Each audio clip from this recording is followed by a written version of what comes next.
세종시여 성문 중에서 최고의 경지인 아라한과 스스로 영지의 이치를 깨달은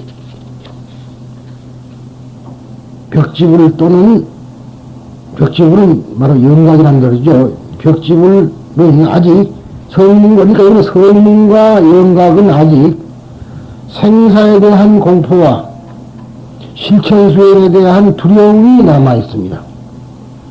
그리고 아라한과 벽지불은 아직 완전히 생사 문제를 해결하지 못했기 때문에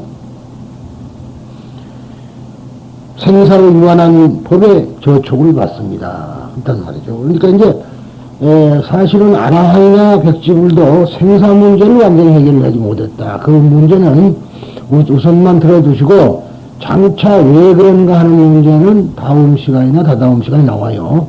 그러니까 우선은 그렇게 들어두시면 됩니다. 물론 여기서 조금 나옵니다만은 또한 아직 청정한 보살의 실천 수행을 완성하지 못했기 때문에 번뇌의 때가 남아있어 마음이 순수하지 못합니다. 보살의 행을 하지 않은 사람은 아무리 자기가 깨쳤다고 한처럼 자기 스스로가 했다 하더라도 아직 번뇌의 때가 남아있다 그런 이야기예요. 부처님만이 번뇌의 때가 다 말하자면 사라진 것이지 안 했다는 얘기입니다. 수행에서도 부처님의 경지인 구경까지 도달하지 못했기 때문에 앞으로 많은 보살행을 실천해야 합니다. 또한 생사를 벗어난 귀한의 세계인 열반에 도달하지 못했으므로 반드시 끊어야 할 생사의 번뇌, 즉 끊어야 할 것이 있습니다.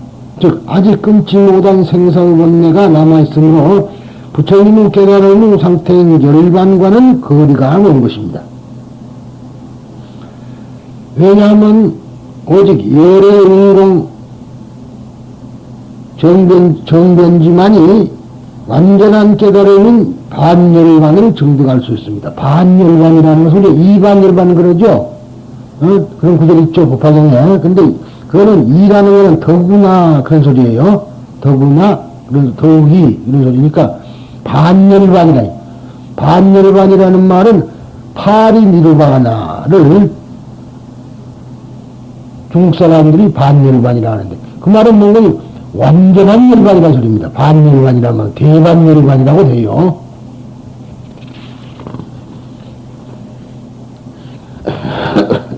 그러니까 열반이라는 것은 니르바나인데 닛바나라고도 이제 판리어로는 그렇게 말합니다. 이것인데 즉 이것은 반열반이라는 것은 파리 니르바나이기 때문에 이거는 언제가 우리가 그것이 열반경을 했을 때 이야기를 내가 드렸을 것 같아요. 그래서 거리가 먼 것입니다. 왜냐하면 오직 열의 운공 평등하고 바른 정의를 깨달은 정변지만이 완전한 깨달음인 반열반을 증득할 수 있습니다. 즉 널리 중생을 구제함으로써 일체의 온갖 공덕을 달성하기 때문입니다. 공덕을 자체 못했다는 얘기예요. 성문과 영각은. 그러니까 중생을 구제함으로 말미암아 공덕을 쌓는 건데 공덕을 쌓지 못했다 그런 얘기입니다. 아라한과 벽지불은 아직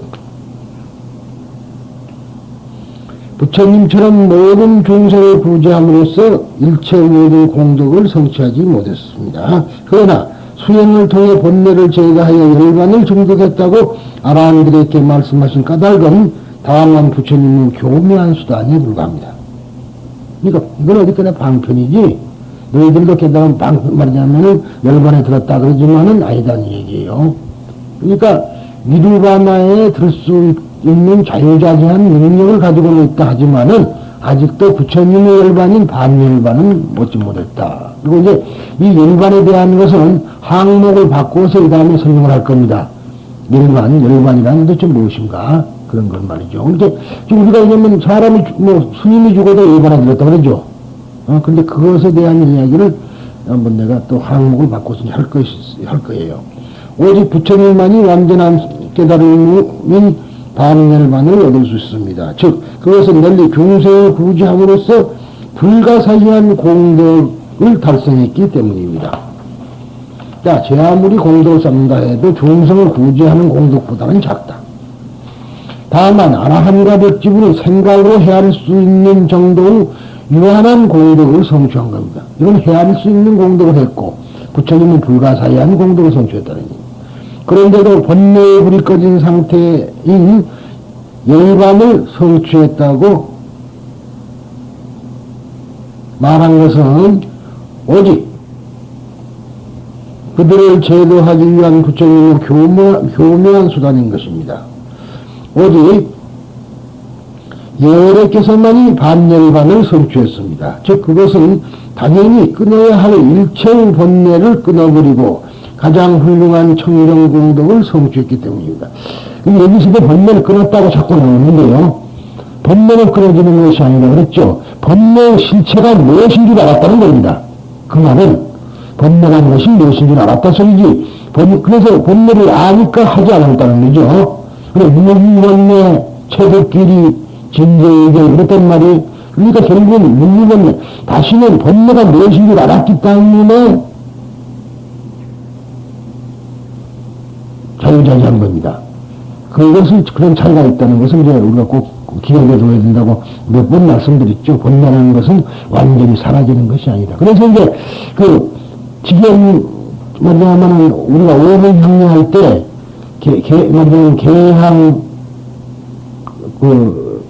이제 하다가 나중에 해탈향, 해탈지견향 그러죠. 지견이라는 말은 내가 어떻게 해탈했는가 그 과정을 안다는 거예요. 완전히 없어져 있으면 어떻게 자기가 하는지 전혀 모르죠.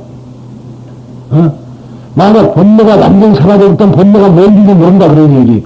그러면 중생의 번뇌가 뭔지 모르는데 어떻게 번뇌를 구제할 수가 있습니까? 그러니까 해탈지견, 즉 해탈을 했는데 내가 어떻게 번뇌를 없앴다는 것을 자기가 안다. 그래서 해탈지견이란 그런 것. 그렇게만 하지만은 사실은 어디까지나 번뇌라는 것은 불구부정이다. 부정불감이고. 그러죠? 번뇌가 없어지는 것도 아니고 사라지는 것도 아니다. 그런데 다만 하지 않을 따릅니다. 그러니까 이제 하지 않는데 어떻게 하면은 하지 않을 수 있을까? 그건 결국 번뇌가 무엇이란 걸 안다 이 말이지. 그래서 번뇌가 무엇이, 즉 번뇌가 괴로움이죠. 번뇌가 괴로움 아니에요? 번뇌란 거는 쉽게 말해서 자기가 하고 싶은 것을 하지 못할 때가 번뇌예요. 하고 싶은 걸 하면 번뇌가 없잖아요. 그런데 자기 뜻대로 되지 않을 때를 부르 번뇌라 그래. 자기 뜻대로 안 되는 걸. 무슨 여러 가지 번뇌가 있지만은 모두가 다 궁극적으로 살펴보면은 자기 뜻대로 안 된 거라. 죽음도 안 죽고 싶은데 죽으니까 말하자면 번뇌가 되는 거고. 병도 아픈 것만 있는 게 아픈 것 자체가 안 아파야 되는데 아프니까 그게 번뇌가 되는 거이고. 늙음도 늙지 않아야 되는데 늙는다 그런 얘기예요. 그렇잖아요. 그래서 오늘 아침에 잠깐 텔레비를 봤더니 그러더라고. 갱년기에 대해서 오늘 아침에 나오더만. 그런데 역시 물론 그것이 왜 그러니 갱년기라는 게 나이에 딱 맞춰진 게 아니고 젊은 사람도 갱년기에 들 수 있고 늙은 사람도 한참 있다가 들 수 있다. 그런 얘기예요. 오늘 그 의사 말 들으니까 폐경이 27살인 사람이 있대요. 폐경이. 그러면은 폐경 2, 3년 전하고 2, 3년 후하고 사이를 보고 갱년기라 그런다면은 27 같으면 2, 3년 전이면 25살, 4살 때부터 갱년기가 왔다는 얘기 아니에요. 그 사람은. 그러니까 천차만별하고 사람이라는 것은 우리 인간이라는 것은 정말로 각양각색이기 때문에 어떻게 딱 모습을 받기는 힘든 거예요. 그렇죠? 그러니까 우리가 무슨 말을 내가 하는 분이 모든 것이 그러고 싶은데 되지 않는 것을 보고 번뇌라 한다.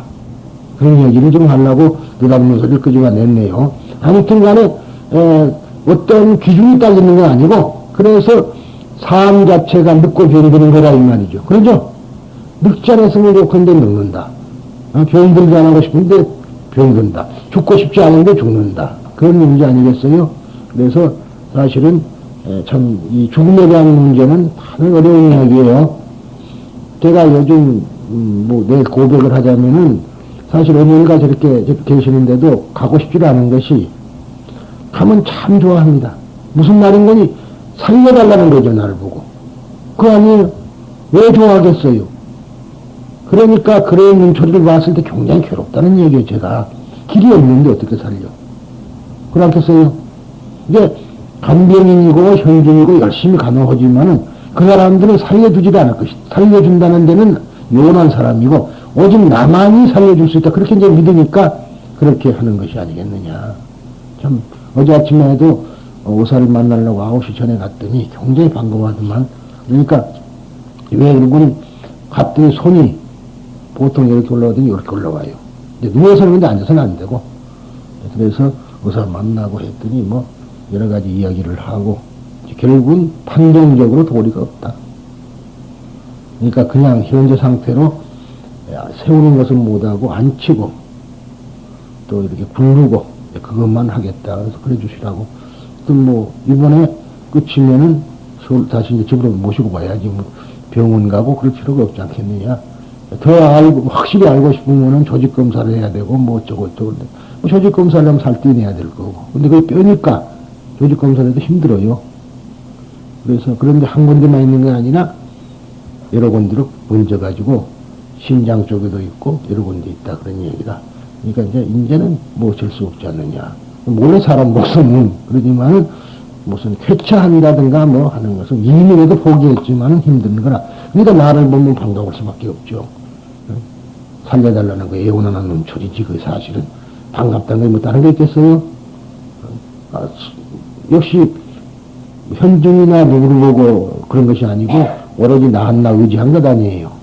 근데 그런 것이다. 근데 하여튼 간에 뭐 결혼 자체가 번뇌라는 것 자체가 이렇게 자기 뜻대로 안 되는 거. 나도 왜 번뇌가 아니냐면 나사주고 싶은데 못 나서니까 번뇌가 있는 거 아니에요? 그렇지 않겠어요? 나사져버리면 번뇌라는 게 없다. 번뇌에 대한 설명을 하다 보니까 별 이야기를 했습니다. 하여튼 아라한과 벽지부는 아직 번뇌가 남아있어 가장 청정한 공덕을 성취하지 못했습니다. 그런데도 열반을 정득했다고 말하는 것은 부처님을 교묘한 수단인 것입니다. 오직 부처님만이 반열반을 성취하여 일체 모든 중생에게 존경을 받습니다. 그 까닭은 오직 부처님만이 아라한과 벽집을 그리고 보살의 경지를 초월했기 때문입니다. 그러므로 아라한과 벽집은 진정한 깨달음 상태인 열반의 세계로부터 멀리 떨어져 있다고 한 것입니다. 그러니까 유효열반과 무열반, 본래가 아직 남아있는 것, 남지 않은 것. 그렇죠? 그러니까 반열반이라는 것은 무열반을 말한 거이고 그냥 소승의 열반이라면 유효열반을 말한 거니까 그렇게 되는 거죠.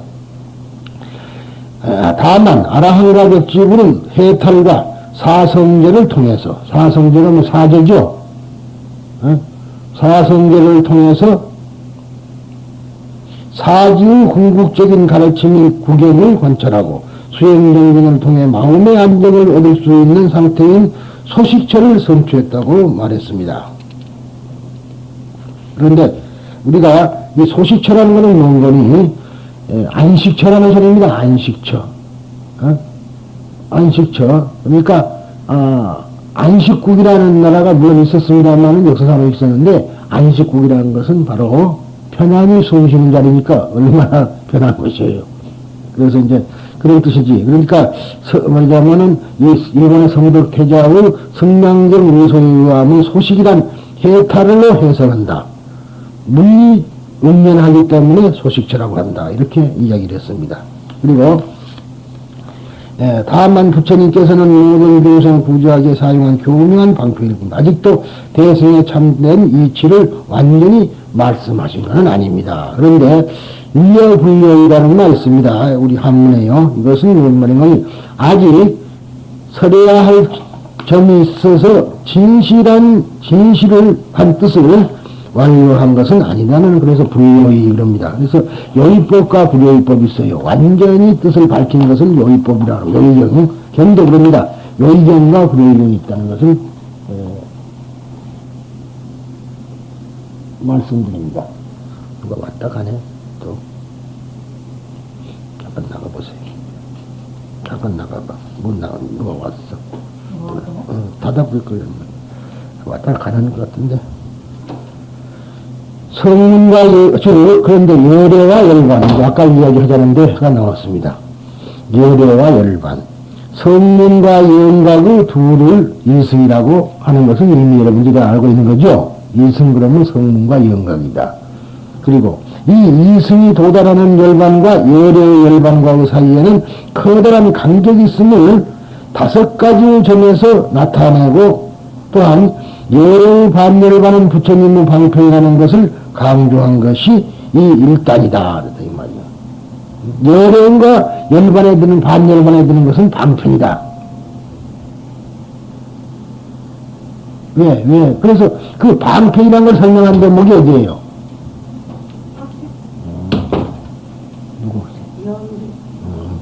방편이라고 한 그 절이 어디가 있죠? 우리 기억을 한번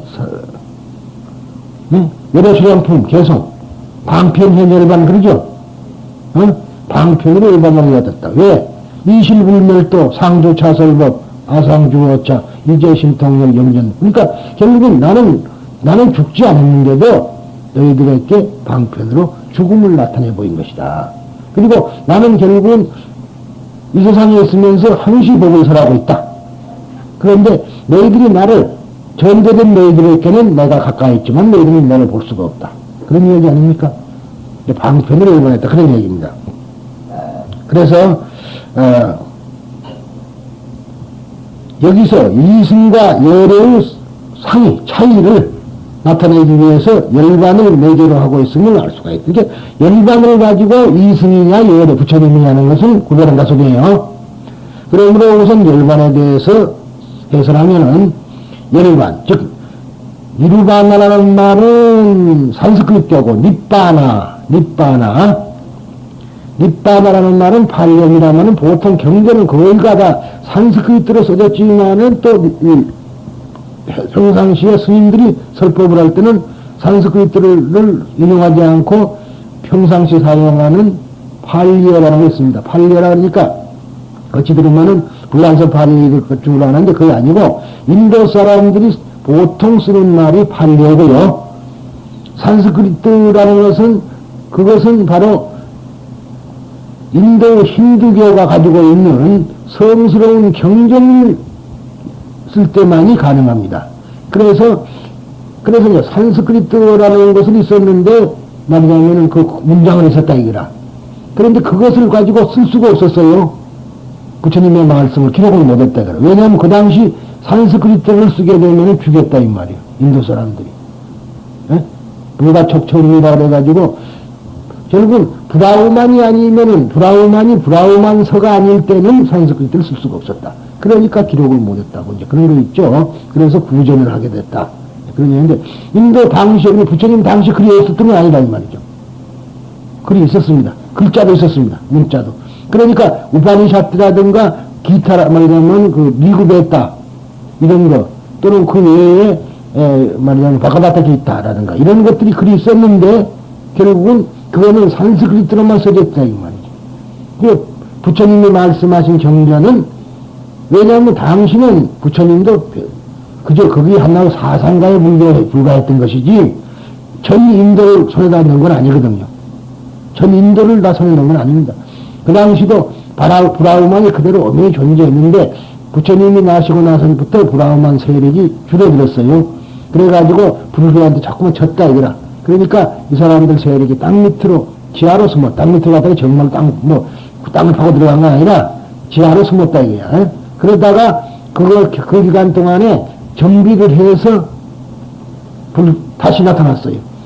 나타나니까 불교가 또 힘이 약해진 거라 세력이 강해지니까. 그래서 이제 그 브라흐만교를 이제 그때 힌두교라고 그런 거예요. 그때부터 그 힌두교에 대항하기 위해서 또 새로운 사상을 만들어낸 것이 밀교다 그러니 밀교. 그러니까 불교에서는 신이 없는데 밀교에 가면 신들이 막 등장을 해요. 그것이 바로 그런 뜻입니다. 그래서 밀교에 와서는 진인이 판을 치게 되고 그런 경우가 됐다는 얘기입니다. 그래서 즉, 이 니빠나라는 말, 니르바나라는 원래 불에서 끄는 것으로서, 불에서 끈다 이 말이에요. 훅 하고 끄는 것으로서 번뇌의 불을 끈 상태를 말합니다. 번뇌라는 것은 번뇌를 불로 비유했죠. 활활 타오르. 사실 되게 활활 타오르는 불과 같은 거지 뭐. 그러니까 불에다가 비유를 했는데 그 불을 확 불어서 끄면은 조용할 거 아니에요. 번뇌 사라진다 이 말이지. 그래서 그런 말씀입니다. 그리하여 탐욕, 진해, 우치라고 하는 번뇌의 삼독, 즉 삼독을 삼하라, 세 가지 불이라고 합니다. 삼독을 세 가지라고도 불로 비유했으니까 삼하를 지면한, 즉 지면 먹게 해서 조용하게 하니 없으니까 정멸이라 이 말이에요. 정멸의 경지를 이루만 것이었다. 예를 들면 초기 불교의 아함경 니카야의 정형으로서 열반이란 무엇을 말하는가? 탐욕의 멸, 진해의 멸, 우치의 멸, 이것을 열반이라 한다. 이렇게 상응부에는 적혀 있습니다. 탐욕을 없애는 것하고 진해, 성령을 없애고 어리석음을 없애는 것 자식, 그것이 열반이다. 그렇게 초기에는 알고 있었어요. 그러니까 성하지 않는 거, 말하자면 어리석지 않으려고 바르게 보고, 이것이 이제 차츰 발달을 해가지고 지금의 오늘의 경전이 생긴 거다 이 말이에요. 대부분 사람들이, 여러분은 그렇지만 대부분 사람들이 법화경을 부처님 당시에 서른 걸로 알고 있지만 그건 아니다. 부처님 당시에 서른 건 아닙니다. 천태회사가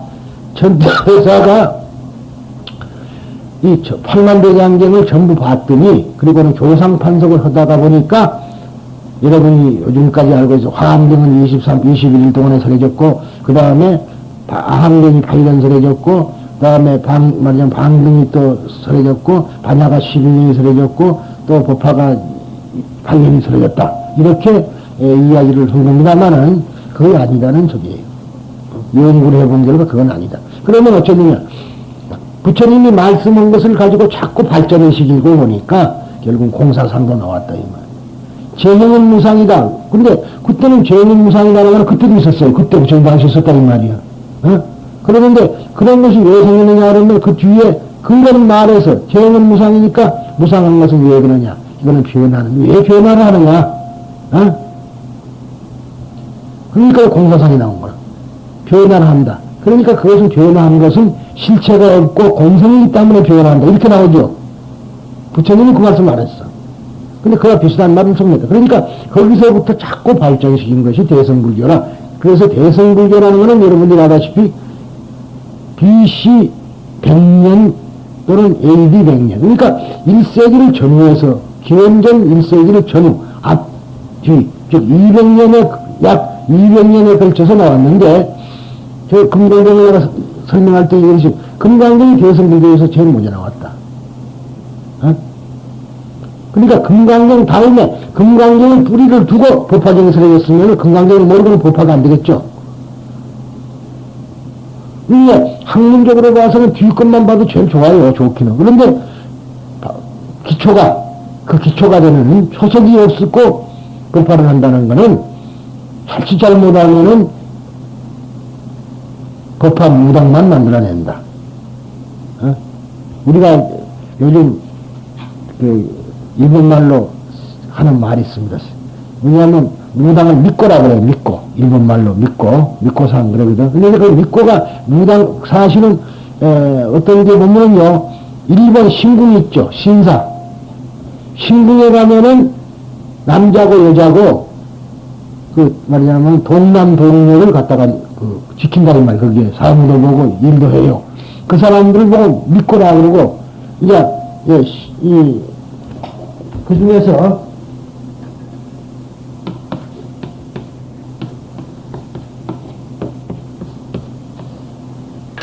제일 말하자면은 사제급에 제사를 지내면 스님급에 들어가는 사람을 신주라 그러죠. 근데 이런 말은 감무시 그러는데 신주라 그렇게 합니다. 이 밑에 이제 아까 처녀들이 이런 것을 뭐 믿고라 그런다 이 말이야.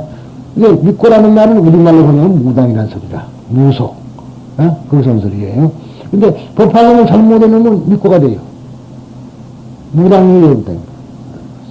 또 하고 또 하는 소리가 있지만 요즘 문제가 되는 묘정사. 거기는 정말로 그 무당인지 뭐예요.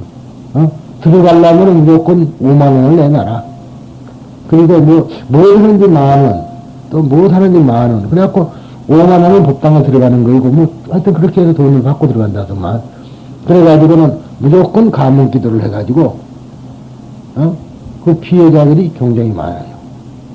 근데 지금 우리는 고민하고 있는 것이 내가 이사장에 말하자면 선출이 돼가지고, 내일 문공부에 서류 들어가면 이제, 내일은 일요일이죠. 공휴일이죠. 17일. 모레 이제 하면은 이제 문공부에서 허가가 떨어질 텐데, 만약 그런 사람이 지적을 갔다든가 뭘 했다든가 말썽이 났다 그러면 망신은 누가 당하는 거예요? 밖으로 나가서 내가 당하는 일이다 이 말이다. 그러니까 그런 것은 그러기 전에 이전에 돈이 좀 들더라도 신문에다가 공고를 내볼 작정이라. 우리하고는 무관하다. 우리하고는 무관하다. 그래야지 그러면은 그 말썽 나면은 문제에 장하는 것도 힘들어. 장하는 것도. 장만 아니면 어디 가서 내가 입 딱 다물어 그러면 되지만은 그것도 힘들다. 그래서 그러한 왜 그러냐 그러면은 그것은 어디까지나 미친 사람을 떼는 것이 말이야 법화종이라고 아시죠? 미친 사람, 무당 뛰는 것이 말이냐면 법화종인데 이 사람은 무당이 뛰는 것이 아니라 오히려 전부 다 무당을 만들어버렸다 이 말이야. 여기 그 일요일에 오는 젊은 사람 있죠? 일요일에 공부하러 오는 사람 젊은 사람 그전에 달고 그런 사람 밖에서 달고 그 사람 부인이 어떻게 돼가지고 미장을 오는데 거기를 가가지고는 또 들어버렸나 봐. 그래갖고 조금 더 뜨면 뭐 그런데 여기 정말 그 미친 거예요. 기도하고 손대라는 거. 그래서 그걸 뛰어서 내보내야 되는데 내보내지를 못하고 잡아 불렀는 뒤 놓고 내보내지를 못하니까 다 미쳤지. 그것도 그 전창민이라고 또 그 조금 병색 비슷한 좀 끼고 남자 왔었잖아요. 요즘은 안 오지만은 그 일요일날 왔는데 그 사람도 역시 지금 불러들여갖고 내보내지를 못하니까 일을 하고 있는데도 등골에서 싸늘해지면서 땀이 촤르 나면 머리가 막 지근지근 아프단 거라. 그래서 그걸 고쳐줘야겠는데 그래서 이번에 이제 방법만 일러주고 정 안 되면 내가 또 말하자면 내쫓아주고 막 이제 네 혼자 스스로 해야지 내가 내쫓는다고 나가는 것이 아니다. 그렇지 않겠어요? 그래서 그 말짱한 사람들 그렇게 못쓰게 만들어놨어요. 그게 큰일이라. 그래서 이렇게 법화경이라는 것이 실질적으로는 참 누구나 말할 필요 없이 좋은 경전인데도 잘 모르고 해먹게 되면은 그런 문제가 생긴다. 그래서 내가 하는 얘기를 드린 겁니다. 그러니까 금강경이라는 것을 기본에다 꼭 두어야 된다. 금강경은 모르더라도서는 말하자면 반야의 이론, 즉 모든 것은 공성이라는 것을 꼭 머릿속에다 둬야 돼요. 근데 그것이 알기는 쉽지, 전부 알죠. 아는데 실질적으로 그게 돼요? 안 되잖아. 화내고 누가 나한테 욕을 하면 성이 안 나야 돼. 왜? 저게 공성이니까 실체가 없는 거다 이 말이에요. 지나가면 부질없는 거다. 근데 알아버리면 괜찮을 텐데 누가 뭔 말하면 탁 맞선다고? 그게 뭐예요? 그게 지혜지. 그리고 나중에 보면 아차 내가 아무것도 아닌 일을 했구나 하고 후회를 하는데 그 후회하는 것이 자꾸 담겨져야 된다. 앞으로. 그러니까 화를 내자 내려다가 탁 그것이 먼저 그걸 처분해야 되는데 그러지 못하죠. 그러니까 아직은 번뇌가 그대로 남아있는 것이 라고 말하는 게 맞아요. 공부를 아무리 해도 그러니까 수행을 통해서 그걸 안 해야 되는데 뭐 수행을 한다 그러니까 꼭 절에서만 수행하는 건 아니고 행주자에서 우리가 수행을 해야 된다. 이런 것을 잊어서는 안 됩니다. 그래서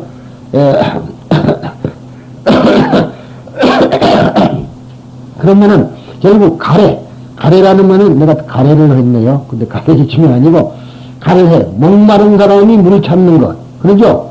목마를 때 못 견디는 거 아니에요? 제일로 못 견디는 게 목마를 때를 못 견뎌요. 물 먹고 싶을 때. 그 전에 또 헛소리입니다만 이것도 학교 다닐 때 뭐 쳐가지고는 저녁에 잡는데 어디서 살았는 거니? 사는 게 아니라 학교를 다니냐면은 성북동 지금 보성고등학교 뒤편 거기 살았어요. 그래서 내가 무량사를 잘한다고 그러는데 그런데 어떻게 돼서 그 집에는 경찰서, 그때 이제 성북경찰서가 막 생겼어. 그때요. 그러니까 1950년에 서울로 여기가 편입된 거, 여기 말고요. 여기는 그 뒤에 됐고, 그러니까, 지금 미아리, 상월곡동, 하월곡동, 그런 데가 서울로 편입된 지가 1950년이 됐습니다. 유교사변 직전에. 1월 1일로 됐어요. 그러니까 1월 1일 이전에는 경기도 고양군이라. 그래서 지금 보살님 집 앞에 그 시장의 이름이 뭐예요? 숭인시장, 숭인면이거든, 거기가. 고양군 숭인면, 숭인면이라는 것도 그거야. 고양군 숭인면. 그러니까 고양시청이 어디가 있었냐, 그러면은 서울은행 맞은편에 있었어. 지금 무슨 은행일 거예요, 거기가. 요즘, 덕수상고 바로 옆에가 있었어요. 그때 우리 있을 때는. 그랬는데, 말하자면은 그 성북경찰서의 보안과장이라, 근데 경감이에요. 그 집에 딸만 둘이 있었는데 내가 그 집에 하숙을 했겠다. 그랬는데, 다른 말은 빼고 지금 가랬다고 그러는데요. 저녁에, 지금 요즘은 다 그렇지만 옛날 서울집보다 기역자집이죠. 기역자이면 디귿자나. 근데, 그 부엌이 가운데가 있고, 물은 수돗물 아니면 못 먹어요. 그럼 저녁에 잘 때는 장갑을 해요. 그러면은 그 주인집은 이런 구멍 있죠? 밥상 들어오는 구멍 있잖아. 근데 그런 거 있지만은 우리는 그러고 장갑을 들고 들어가 버리면은 우리는 전혀 출입을 못 해. 그런데 꼭 물을 먹을 처지가 돼서 목이 타는데요. 그 소리 하려고 그래. 잠을 자면은 마냥 물 먹는 꿈만 꾸더라고. 새벽까지 계속해서. 그래서 내 이야기는 이제 꿈에 대한 얘기를 내고 가래라는 얘기를 할까 하는데, 갈증이 났을 때가 어떻겠네요.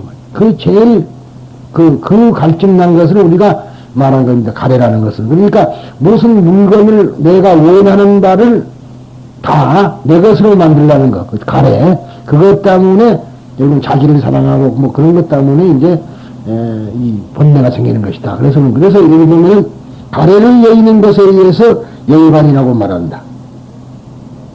가래를 말하자면 그 간절히 목마른 자가 물 구하듯이 하는 그것을 없애는 것이 바로 열반이다 소리.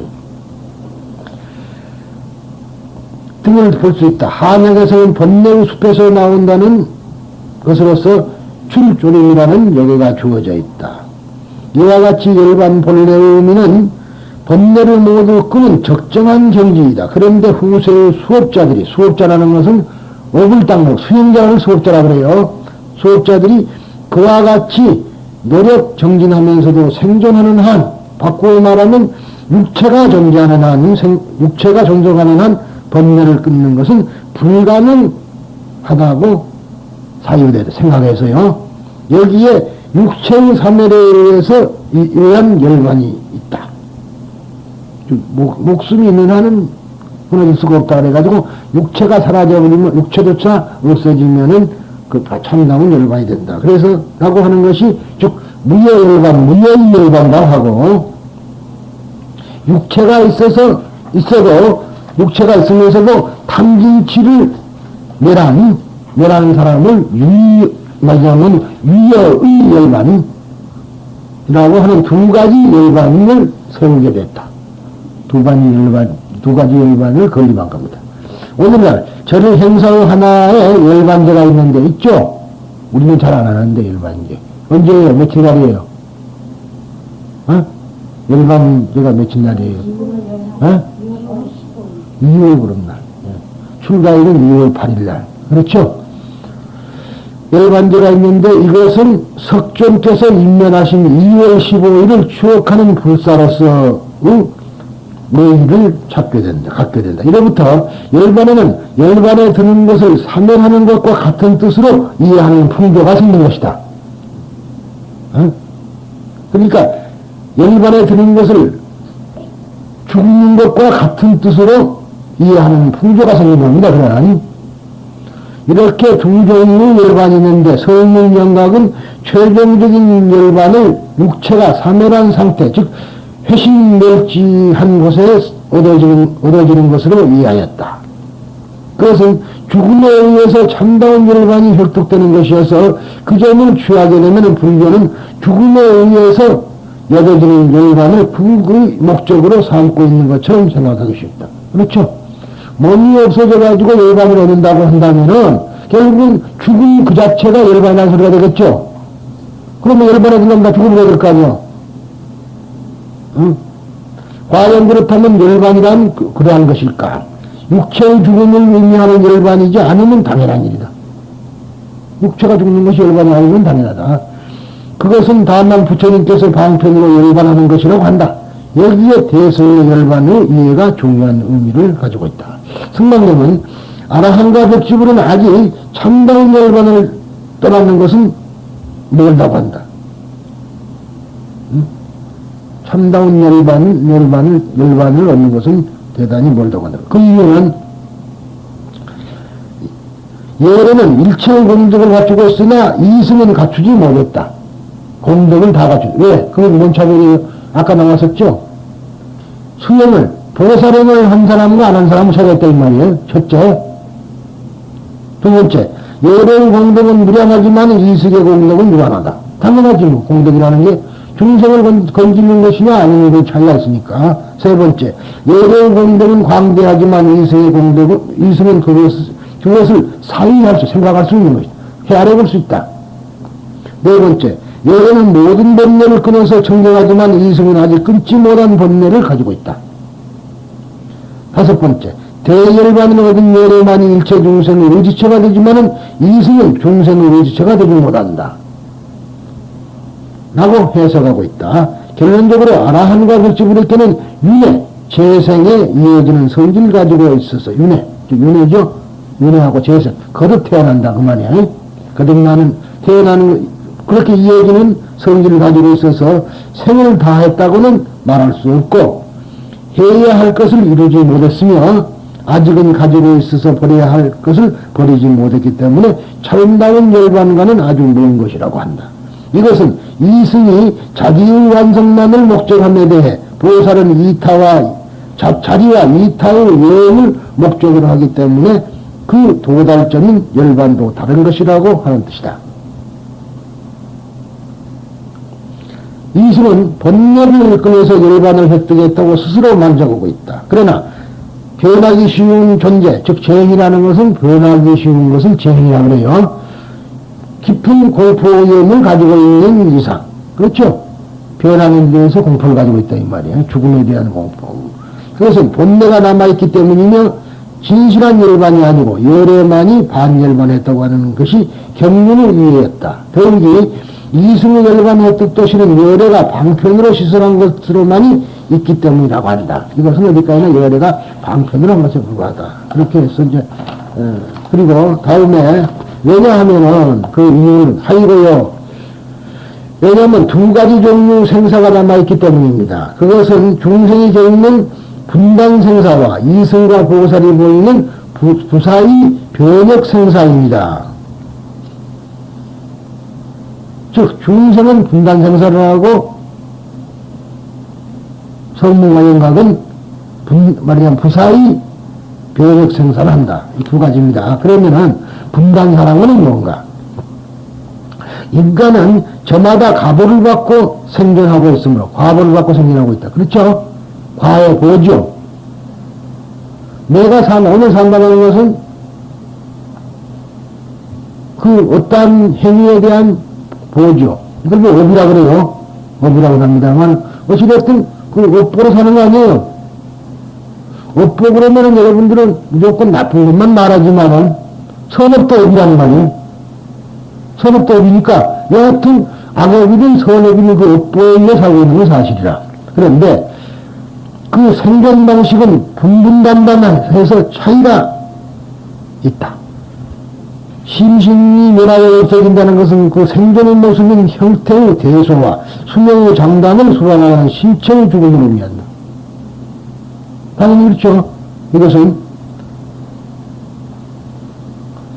개내의 생사라고도 한다. 즉 분단사란 허위의 중생이란 번뇌가 있는 범부 죽음을 분단사한다 그랬어요. 앞으로 이제 범부가 죽음은 분단사고, 그런데 여기 나오는 부사의 변역사라는 게 있습니다만은 이 부사의 변역사를 다시 한번 생각할 필요가 있다. 즉 보살은 어때서 부사의 변역사를 할 수 있느냐? 성리 명각도 변역사를 하는데 어때서 보살을 안 하겠어요? 이 변역사는 바로 쉽게 변한다는 얘기요. 응? 그러니까 우리가 다음에 이야기하고 합시다만은 즉 아라한이나 백지를 즉 대전 보살들은 구도생활에 들어가 있으므로 계매의 생사지 분단사 번뇌가 있는 죽음을 면하여 삼재를 나오지만은 아직은 남기고 있는 생사가 있다고 한다. 이것을 변역생사라고 하는데 수면과 육체도 자유로 변화, 계획할 수 있으므로 일정한 한계가 없는 것을 변역사라고 한다. 자, 한 번 더 생각해 봅시다. 어디서 그것을 우리가 찾을 수가 있냐면 여러분들 잘 이해를 한번 해보세요. 상불경 보살품을 보면은 일용시에 대해서 법화경을 들으니까 또 수명이 일어났다 그러죠. 바로 이런 겁니다. 그런데 우리가 그러면은 법화경을 들으면은 어때서 성불할 수 있느냐? 이 법화경 방편 보면은 약유법자 무일불성을 부르단 말이에요. 만일 어떤 사람이라도 이 법화경을 들으면은 들은 사람은 약유법자 성불하지 않은 사람 하나도 없다 그랬단 말이지. 그럼 왜 그러냐 이 말이에요. 왜 그러냐? 법화경이라는 것이 최고 경전이기 때문에 최고 경전이라는 연이죠. 연. 그 연이나 그리고 이는 내 속에 불성이라는 인이 있죠. 불성이라는 인하고 법화경이라는 연이 합해지니까 성불한다 소리라. 그게 어떻게 해서 법화경만 한 구절만 들어도 우리가 그렇게 되는가 하면은 바로 연이 주어진다는 거라. 그 인연이죠. 인연. 여기 불교는 인연법을 떠날 수가 없으니까 하는 소리예요. 그런데 역시 말하자면 분단사가 아니라 번뇌가 있어서 죽는 게 아니고 성문명각과 대대보살, 큰 힘을 가진 보살은 변역사를 할 수가 있다. 그러니까 바로 그 뒤에 이어지듯이 즉 구도생활에 들어가지 않은 우리들의 육체의 죽음을 말하는데 계매의